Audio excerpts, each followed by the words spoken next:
할렐루야.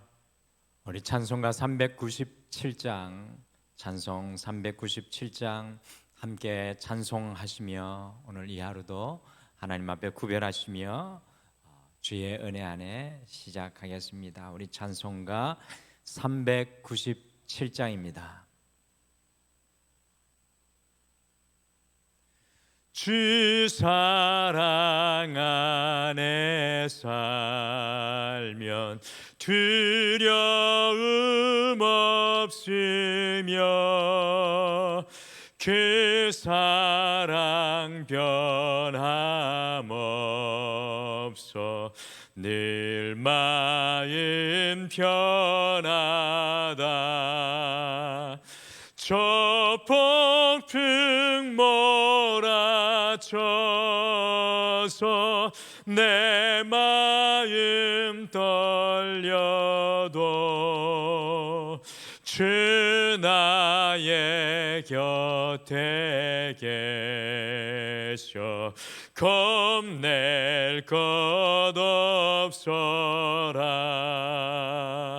주 나의 목자시니 부족함 없으며 주 인도하는 대로 늘 따라가리라. 그 주의 나를 깨쳐 내 앞길 밝히니 나 주의 길을 따라 주 함께 살리라. 저 넓고 푸른 들판 내 앞에 열리고 그 검은 구름 거쳐 새 하늘 보인다. 끝없는 나의 소망 저 환한 생명길 참 보배 되신 주님 늘 함께 하소서.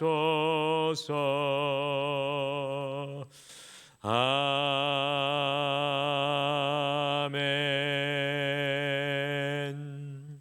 우리 다 같이 함께 기도하시겠습니다. 하나님 아버지, 오늘도 이 하루를 시작하면서 우리의 마음과 삶을 모두어 여호와 하나님을 바라봅니다. 주님, 우리의 혼란하고 어지러운 모든 것이 주의 말씀과 또 기도의 무릎을 꿇을 때 주의 은혜의 질서로 질서를 찾게 하여 주시고, 무엇보다도 우리의 삶의 우선순위가 여호와의 은혜 앞에 새로워질 수 있도록 축복하여 주시옵소서. 아버지 하나님, 온 땅 가운데 폭염으로 재난으로 어려운 가운데 있습니다. 주께서 주의 위로를 이 땅 가운데 부어주시고, 특별히 이 새벽을 깨우는 주의 남녀 여종들에게 주의 말씀과 주의 길을 보여주시옵소서. 오늘도 말씀을 통하여 주의 음성을 듣기를 소망하며 예수님의 이름으로 기도드리옵나이다. 아멘. 우리 함께 보실 하나님의 말씀은 예레미야 10장 말씀입니다.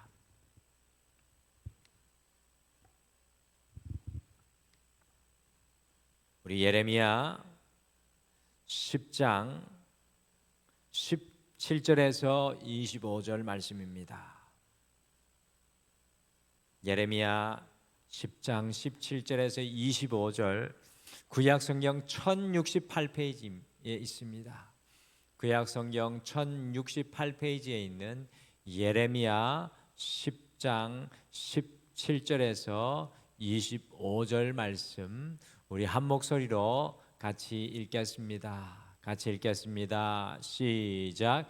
애워싸인 가운데 앉은 자여 내 짐꾸러미를 이 땅에서 꾸리라. 여호와께서 이와 같이 말씀하시되 보라 내가 이 땅에 사는 자를 이번에는 내던질 것이라. 그들을 괴롭게 하여 깨닫게 하리라 하셨느니라. 슬프다 내 상처여 내가 중상을 당하였도다. 그러나 내가 말하노라 이는 참으로 고난이라. 내가 참아야 하리로다. 내 장막이 무너지고 나의 모든 준이 끊어졌으며 내 자녀가 나를 떠나고 있지 아니하니 내 장막을 세울 자와 내 휘장을 칠 자가 다시 없도다. 목자들은 어리석어 여호와를 찾지 아니하므로 형통하지 못하며 그 모든 양떼는 흩어졌도다. 들을지어다 북방에서부터 크게 뜨드는 소리가 들리니 유다 성읍들을 황폐하게 하여 승냥이의 거처가 되게 하리로다. 여호와여 내가 알거니와 사람의 길이 자신에게 있지 아니하니 걸음을 지도함이 걷는 자에게 있지 아니하니이다. 여호와여 나를 징계하옵시되 너그러이 하시고 진노로 하지 마옵소서. 주께서 내가 없어지게 하실까 두려워하나이다. 주를 알지 못하는 이방 사람들과 주의 이름으로 기도하지 아니하는 족속들에게 주의 분노를 부어소서. 그들은 야곱을 씹어 삼켜 멸하고 그의 거처를 황폐하게 하였나이다 하니라. 아멘. 이 대한민국이 전국적으로 이 폭우로 인해 유례 없는 인명과 이 재산 피해가 발생하자 사사건건 대립하였던 이 여당과 야당이 모처럼 손을 잡고 어떻게 하면 조속하게 피해를 복구할 수 있도록 지원할 것인지, 그리고 이와 같은 재난에 어떻게 대응할지를 대책위원회, 태스크포스를 함께 만들었습니다. 이 반목과 갈등으로 한 발짝도 움직이지 못하던 정계가 오랜만에 그들이 감당해야 할 일을 함께 하는 것을 보고 얼마나 반가운지 알 수가 없습니다. 그러나 한편으로는 이번 수해로 인해 많은 분들이 피해를 입어서 짧게는 몇 개월, 길게는 1년 아니 2년 넘는 시간 동안 복구를 하면서 회복해야 하는 어려움에 처한 분들이 많이 있습니다.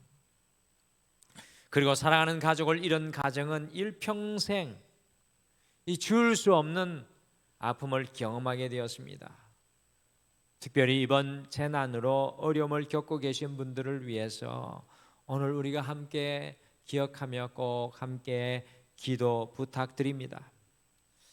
계속해서 우리 성도님들과 함께 묵상하고 있는 예레미야서의 말씀은 이 이스라엘 백성들에게 닥쳐올 큰 재난과 심판에 대한 말씀입니다. 그래서 오늘 읽으신 17절에는 포위당한 남유다 백성들에게 포로로 끌려갈 준비를 위해 짐을 싸라고 예언하고 있고요. 18절 말씀해 보시면 남유다 백성들을 하나님께서 마치 물맷돌로 던지듯이 이방의 포로로 보내어 괴롭게 하고 이것을 통해 깨닫게 할 것이라고 전하고 있습니다. 이런 재난과 심판의 말씀을 자신의 민족과 가족들에게 전해야 하는 이 예레미야의 마음이 어떠하였겠습니까? 그러니 예레미야가 다음과 같이 오늘 말씀 속에서 고백하고 있습니다. 같이 예레미야 10장 19절을 함께 같이 읽겠습니다. 19절 같이 읽겠습니다. 시작. 슬프다 내 상처여 내가 중상을 당하였도다. 그러나 내가 말하노라 이는 참으로 고난이라. 내가 참아야 하리로다. 남유다의 회복도 아니고 승리도 아닌 멸망과 재앙을 미리 바라보며 선포해야 했던 선지자 예레미야의 심정입니다. 슬프다 내 상처여 내가 중상을 당하였도다. 눈물을 흘리며 예언할 수밖에 없었던 예레미야가 그럼에도 불구하고 이렇게 고백합니다. 이는 참으로 고난이라 내가 참아야 하리로다. 영어 성경에는 내가 지고 가야 할 고난이라고 자신의 사명을 이 예레미야가 눈물로 껴안고 있습니다. 이 자리에도 가정을 바라보시면서 자녀들을 바라보면서 또 특별한 삶의 환경을 바라보면서 고난이지만 지고 가야 할 사명과 짐으로 알고 평생을 예레미야와 같이 걸어오시며 새벽을 깨우는 성도님들이 계시는 줄 믿습니다. 그런데 저는 예레미야가 이 슬픔과 아픔과 큰 상처 중에서도 고난의 사명을 지고 감당해 나가는 것에도 큰 감동이 되지만 이 고난을 자신이 지고 나가야 할 사명으로 감당하는 것에 감동받지만 오늘 말씀 중에서 특별히 재난의 한가운데서 기도하는 예레미야를 발견하고 더 큰 감동을 받게 됩니다. 이미 앞에서 말씀을 우리가 듣고 읽었던 것처럼 하나님께서 예레미야에게 기도하지 말라 내가 듣지 않겠다고 말씀하셨지만 재난의 순간에 예레미야의 기도는 멈추지 않습니다. 고난과 아픔 중에도 눈물만 흘리며 고통 중에 주저앉아 있지 않고 끝까지 기도하는 예레미야가 우리에게 큰 도전이 됩니다. 그래서 오늘은 예레미야를 통해서 재난의 한가운데서라는 제목으로 이 재난의 한가운데서라는 제목으로 우리의 인생의 재난의 한가운데서 우리가 어떻게 기도해야 할지 예레미야를 통해 함께 배우시고 오늘 하루의 삶 속에 아니 우리의 삶의 모든 자리 속에 이 예레미야의 기도를 통해 우리가 함께 주님께 나아가기를 소망합니다. 첫째, 재난의 한가운데에서 주님의 소유임을 기도해야 합니다. 재난의 한가운데에서 주님의 소유임을 기도해야 합니다.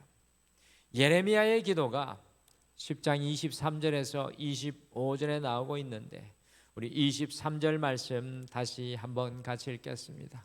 23절 같이 읽겠습니다. 시작. 여호와여 내가 알거니와 사람의 길이 자신에게 있지 아니하니 걸음을 지도함이 걷는 자에게 있지 아니하니이다.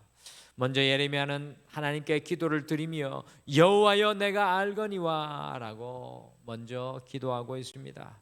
안다는 말의 히브리어는 야다라는 말로 남편과 아내가 서로를 경험적으로 속속들이 안다는 그런 의미입니다. 예레미야는 그가 오감으로 경험한 하나님을 기도로 고백하고 있습니다. 재난의 한가운데에서 예레미야의 첫 번째 기도가 무엇입니까? 이 첫 번째 기도가 한글로는 분명하지 않지만 영어로는 분명합니다. 화면에 보면 이렇게 고백하고 있습니다. 첫 번째 기도, 사람의 길이 자신에게 있지 아니하니. 영어로는 A man's life is not his own. 사람의 삶이 자신의 것이 아닙니다라고 예레미야는 그의 첫 번째 기도에서 고백하면서 사람의 삶은 자신의 소유가 아님을 고백합니다. 곧 이 재난의 한가운데서 예레미야 선지자는 자신의 삶도 범죄한 남유다의 삶도 모두 다 하나님의 손에 달려 있다고 이 재난 앞에서 고백하며 기도하는 것입니다. 저는 그래서 예레미야의 이 기도를 주님의 소유임을 고백하는 기도라고 부르고 싶습니다. 주님의 소유권을 고백하는 기도라고 부르고 싶습니다.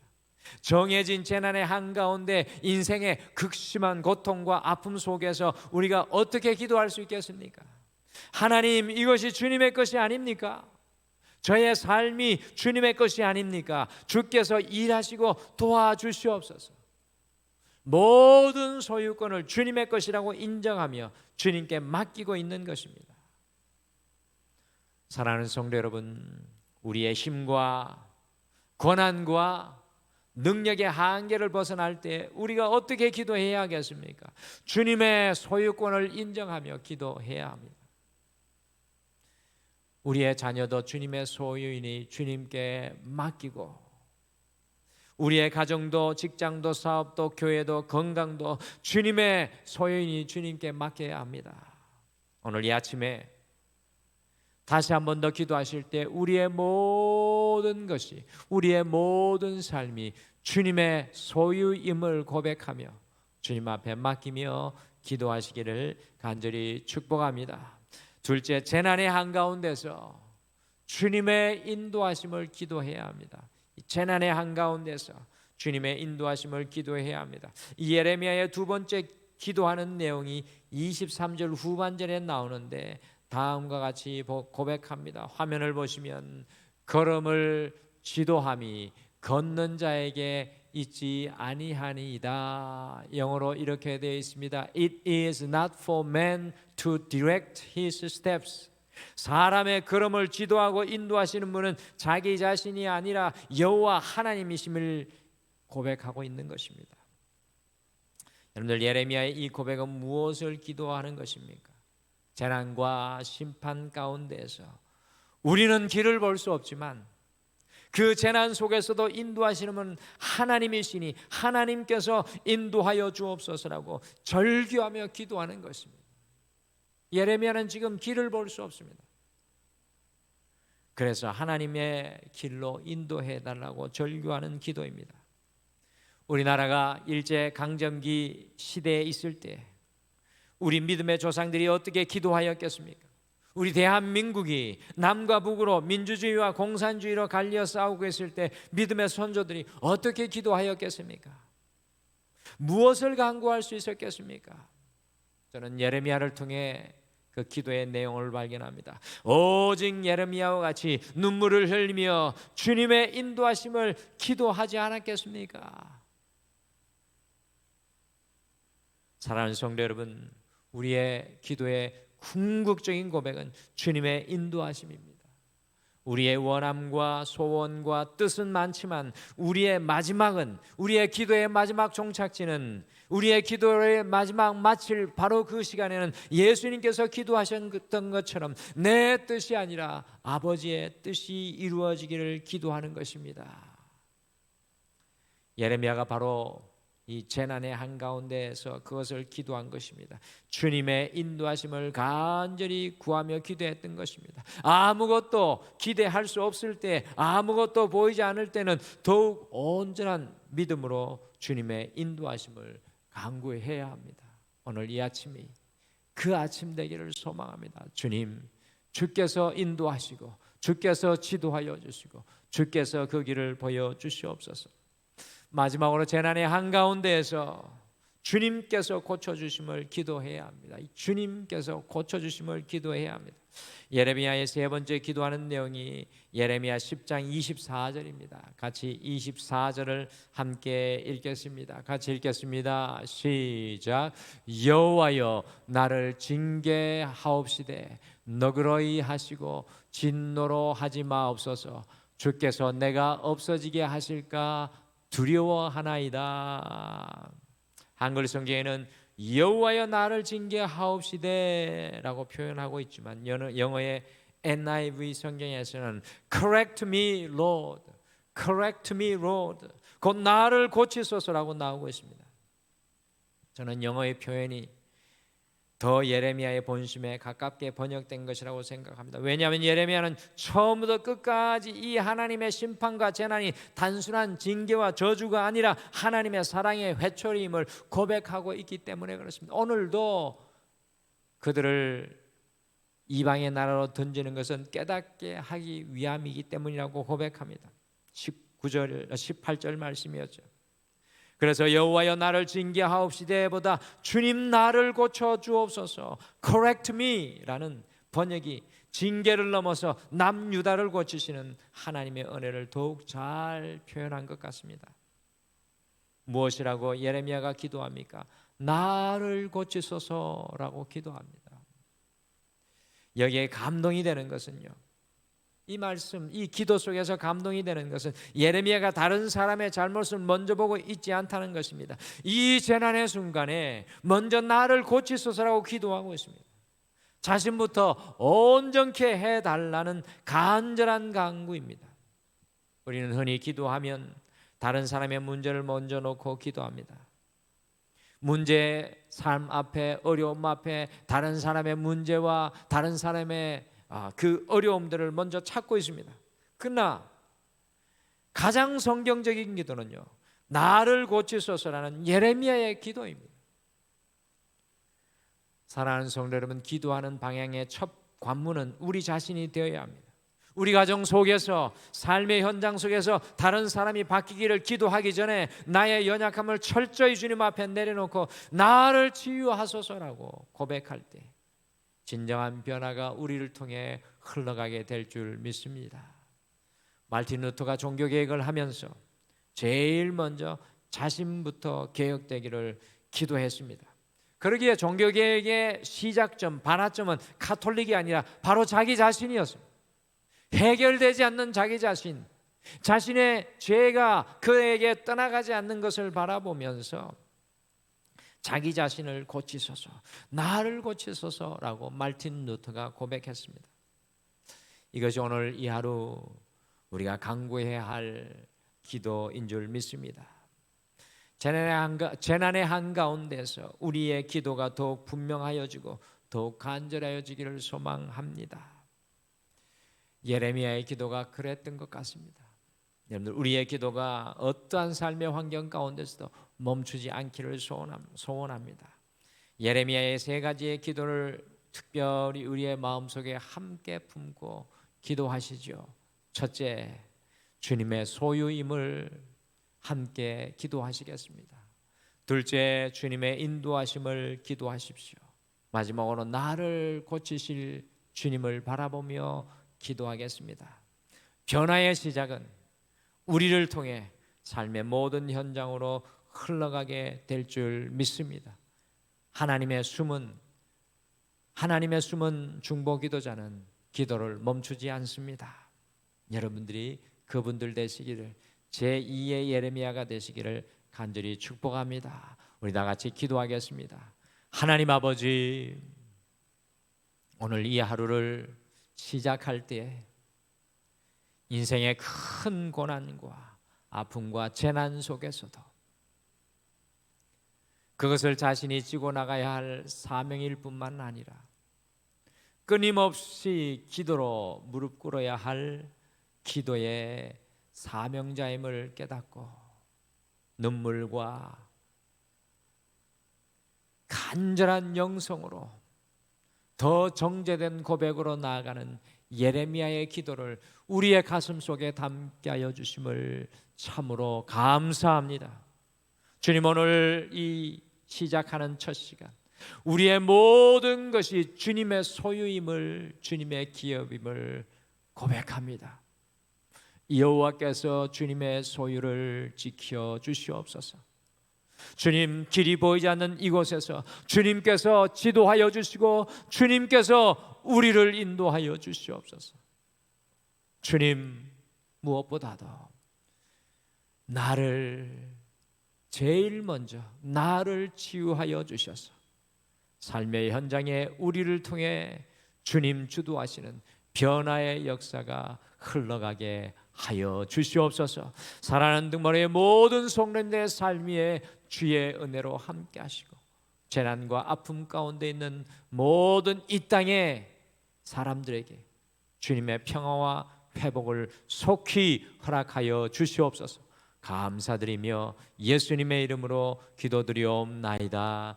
아멘. 하늘에 계신 우리 아버지여, 이름이 거룩히 여김을 받으시오며 나라가 임하시오며 뜻이 하늘에서 이루어진 것 같이 땅에서도 이루어지이다. 오늘 우리에게 일용할 양식을 주시옵고 우리가 우리에게 죄 지은 자를 사하여 준 것 같이 우리 죄를 사하여 주시옵고 우리를 시험에 들게 하지 마시옵고 다만 악에서 구하시옵소서. 나라와 권세와 영광이 아버지께 영원히 있사옵나이다. 아멘.